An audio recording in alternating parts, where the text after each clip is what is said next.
the show worth waking up for. So, we're talking about breakfast on the breakfast show. And even though Lisa and I would have loved to totally attack the gorgeous, healthy nasi lemak that Gita made before the break, we've decided to wait until after the show and keep it on the table. Yes. And in the meantime, we're going to find out a little bit more from Gita herself about now the philosophy behind all of her creations. Yes. So, Gita, you are the founder of Culinary Capers.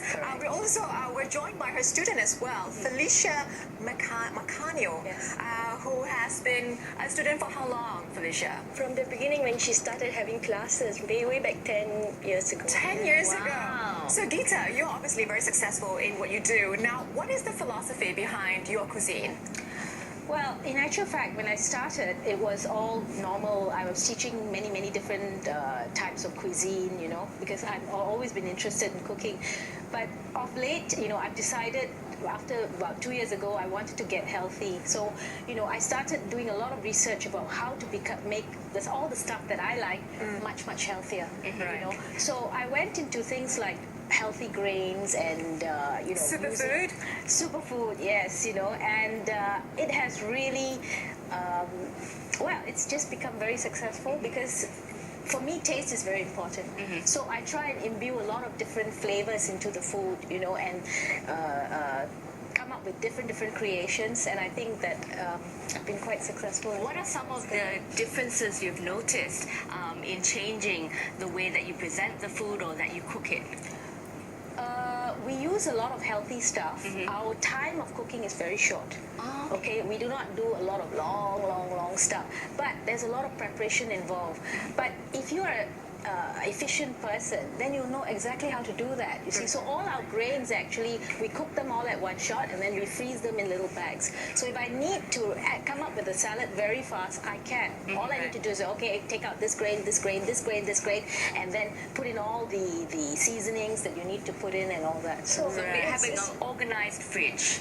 I have 5 fridges. Oh, wow. She's a Big chef. fridge, 5 She's a chef. fridges. Well, I need to have one which is just for storing all my grains, and then I need to have one which has really cold so that I can have all my cooked food that is already done up. Right, So right. it's very organized. Yes, Right. I have a very organized assistant. I'm sure she's watching this, and I'd like to thank her on the show. Well done. Well done. Now, we also want to find out from your student, Gita, Felicia. So, ever since joining these cooking classes, what have you noticed in your well-being? Well, we started using the grains, the really high protein and good stuff, you know, instead of using breads, the white breads and the white rice. Now we're using healthier choices. Right. And Now, what- you know, we taste sometimes Malaysians because our palates are so used to certain foods because we grow up with it, right? So when it's changed, how acceptable or receptive are people to this, you know, superfood and how it's been made and cooked? Well, I think that the general problem is that most people just don't know about it. You know, They it's don't not realize because there's the an taste alternative. actually, if you look at it, my nasi lemak tastes exactly the same. Wow. The sambal, you know, we do cater to local taste, which is more spicy. I mean, I'm local myself, so I love all that too. But it's just a question of not having enough knowledge. So that's why the exposure is really important. And that's what we are trying to do now. Expose more people to these grains and to tell them, look, it can taste exactly the same. All you need to do is to know about these grains because they are they have so much nutrition in Yes, them they're power-packed, compared to yes. everything that is processed, which has been stripped of all its nutrients. And that's why we have so many people who have cancer, diabetes, all these things. If only you were to change this little bit, really your whole life would change because you are the stewards of your own health. You need to take responsibility. Nobody else is going to do it for you. Definitely. Now, Gita, you've traveled a lot, right? And now how has all of this traveling influenced the foods that you create?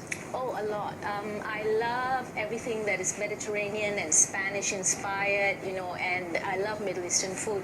And I have actually found in my research that that food is very healthy. And I can make it even healthier, trying to use all the grains. I cut down a lot on the oils, and we use a lot more things like spices and all that. So you have to be really creative, because we see footage now of your trips to India and some other countries, and these cuisine in these countries sometimes can use a lot of oil and a lot of frying. So Yes. you come back, you be creative. That's right. Exactly what I've done with nasi lemak. So with all the other dishes as well, what I do is I modify it to make it a healthier option. Find a way to, actually it depends. Indian food, yes, can be very, very oily. It can be very, very. It's not good for you, but there are ways to get around that. Now, Felicia, what is it that you like about the classes that you take with Geeta? Well, she's of course very educational. She's opened us up to all the new grains, millet and quinoa and things. And she makes it very palatable, very delicious, and of course gorgeous looking. Yeah. So your family, they come to the dinner table now. Ready. Wow, what's in for dinner? Sometimes they do get a shock. I think the problem with a lot of locals is that they're just not willing to try. But when they try, they're so pleasantly surprised and say, wow, this really tastes good. So I said, of course. Did you think that all healthy food cannot taste good? I don't know why there's this preconception about that. And that needs to be addressed. Really. So how often do you have your classes, Geeta? We try and have at least about 3 or 4 classes a month. Okay. And is this all mainly to cook something that's local, or you bring basically it's a health cuisine class? It's a health cuisine class, but we also do local, depending on what students want. Many of them will be telling me, oh, can you teach me how to make a good sambal? Or can you teach me this? Or can you teach me that? So I try and incorporate in each class 1 or 2 local dishes as well. So it's a mishmash of different things. Fantastic. Now, you also have a personal chef service. Oh, yeah. Could you tell us a little bit more about that? Because I would love to have a personal chef. Definitely. Well, personal chef for me is like a chef on the go. That means, we would actually be able to bring our cuisine to someone else's house. We can either use our crockery, their crockery, depending on what it is, But basically, we will design a menu for them, which if they say, okay, you want a sit-down menu or course-by-course menu or just a buffet, but it will have all the elements of a good meal, which means it will have a healthy starter, and then the main course, the entree, the appetizer, and the whole lot. Fantastic. Now, for anyone who wants to find out more about Culinary Capers, just go to the website culinarykapers.com.my, and there are always classes available, so you can always sign up for one of them. Right. So now, before leaving us, Geeta, just one tip to all food lovers out there, as well as those who love to make their own food, cook. So one thing that you can actually part with us, a tip. Don't be afraid to try, okay, and innovate, because that's where new recipes come up. All right, you should actually be open to trying out everything that's new. I find that is a problem with a lot of people. They're so afraid, they don't know what to do. Experiment, that is what it's all about. So have this experimental attitude towards cooking. Now, it doesn't matter if your family or your husband say it's not nice at the first try, right? You keep going, right? You keep going, you keep going. Most of my good students are those who kept going, and believe you me, after a while, when your passion comes out, it'll be great. Fantastic. Thank you so much. And that's what I should be going for, cooking classes. Well, thank you very much for joining us here on the show. And don't go away, because when we come back, we have got more in store for you.